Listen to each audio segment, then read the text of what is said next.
الفتره الاخيره سمعنا ان في لقاح جديد لكورونا وان خلاص الدنيا هتفضل شغاله عادي ومش هتقف. بعدين الاسبوع ده اتفاجئنا بخبر غير متوقع تماما ان في سلاله جديده ظهرت من فيروس كورونا. السلاله دي اشرس من اللي قبليها. فهل الموضوع دوت ممكن ياثر على مصر؟ وهل بقى هنشوف اللي حصل قبل كده ان البنوك ممكن تقلل ساعاتها ويطلع شهاده جديده ولا لا؟ ده اللي هنشوف مع بعض في الفيديو دوت. هنشوف ايه اللي حصل عالميا وبعد كده عربيا، وهننزل بقى نقول ايه اللي هيأثر على مصر ازاي. هنناقش كل حاجه مع بعض في الفيديو ده، فكل دقيقه مهمه جدا. خليكم معانا بعد الفاصل.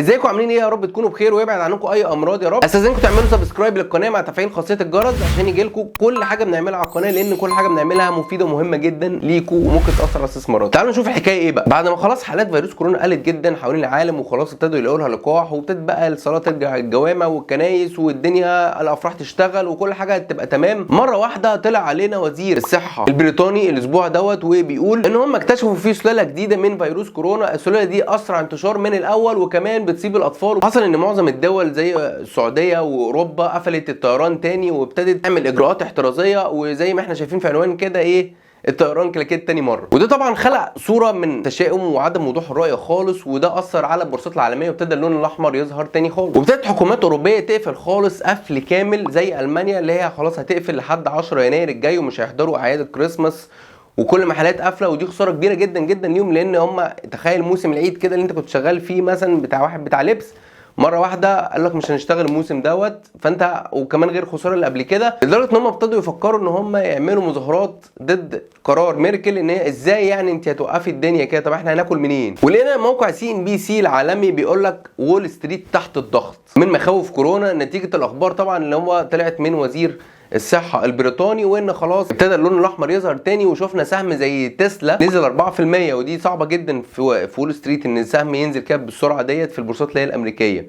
الله، يعني ايه يا عم وول ستريت دي؟ بص، وول ستريت ده شارع موجود في نيويورك في حته اسمها منهاتن. الشارع دوت بيضم البورصه الامريكيه عندهم وكمان اكبر الشركات العالميه اللي بتشتغل في سمساره اوراق الماليه والحته اللي هي بتاعت الاسيت مانجمنت والحاجات ديت. الشارع ده حتى كده ايه زي ما انتم شايفين على الخريطه كده هتلاقوا قريب من بعض. وبعد كده شفت موقع اسمه بيزنس انسايدر، موقع كبير جدا، عمل لقاء مع عم كريستيان نولتنج، وده مدير الاستثمار في بنك من اكبر بنوك المانيا اسمه دوتش بانك. المهم الراجل ده كان متشائم قوي قوي، يعني قاعد يقول لك ان الحياه دي مش ترجع في 2021 كمان، وان هو يعني قال لك يعني لو الحياه رجعت ممكن ترجع في شهر 6 2021 كده، يعني ده لو يعني. واللي اكد على كلامه دوت استاذ احمد الخليفي، ده محافظ البنك المركزي السعودي. ده كان اقل تشاؤم منه شويه وقال ان الحياه ممكن ترجع والانكماش يقل بعد اول ربع من 2021، يعني بعد شهر 3 الجاي. لدرجه ان انا شفت خبر كده قفل اليوم خالص اللي هو بيقول لي ايه، ان الدوري الانجليزي ممكن يقف. طب تعالوا نشوف عربيا ايه اللي حصل وبعد كده نخش على مصر. هنلاقي ان معظم الدول العربيه ابتدت توقف رحلات طيرانها خالص زي السعوديه، وفي اللي وقف مع بريطانيا بس زي مثلا الاردن وتونس والامارات. وابتدى يحصل الموضوع اللي حصل في شهر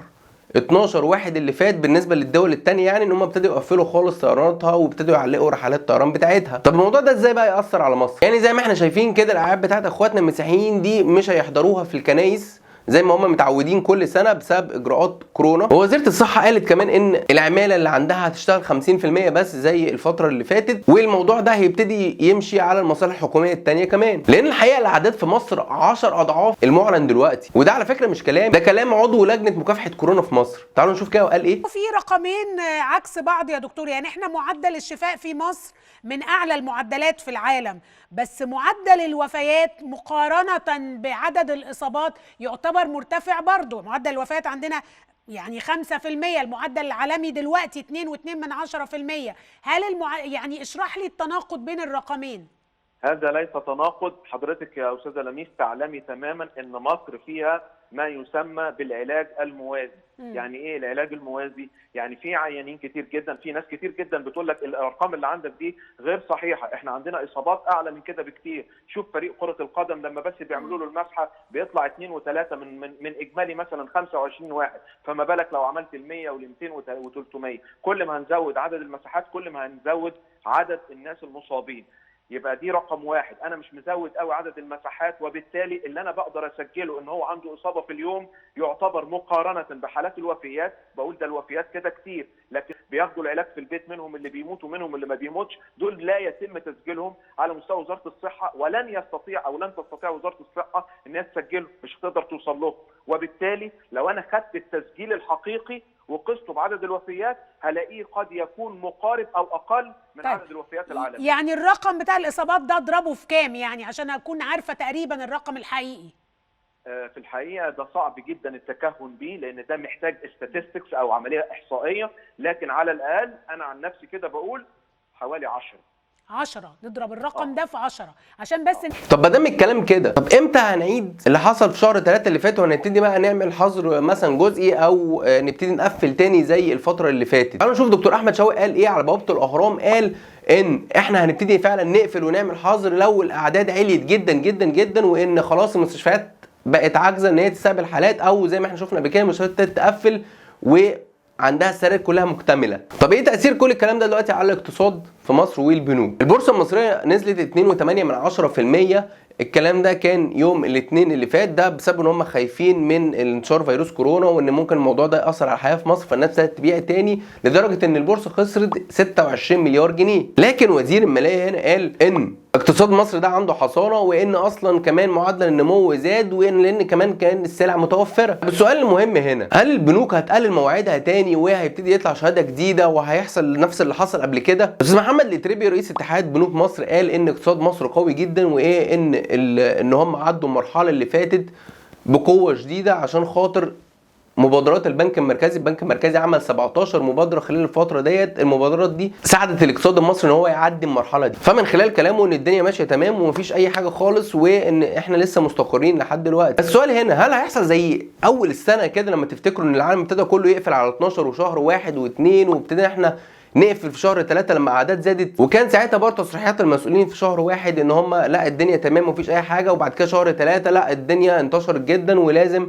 نقفل ولازم ناخد اجراءات احترازيه. طب هل هينزل الفتره الجايه تاني شهاده اعلى من ال 12% اللي موجوده في السوق دلوقتي؟ كل دي اسئله بتدور في اذهاننا. انا منتظر اجاباتكم في التعليقات، بس اعتقد شويه الاخبار اللي انا جبتها في الفيديو دي كده ابتدت توضح سنه الصوره شويه كده في التحليل مع بعض. في نهايه الفيديو يا رب اكون قدرت افيدكم. لو حد عنده اي استفسار او طلب يبعت لي في الكومنتات وانا برد على طول في خلال اليوم او يومين.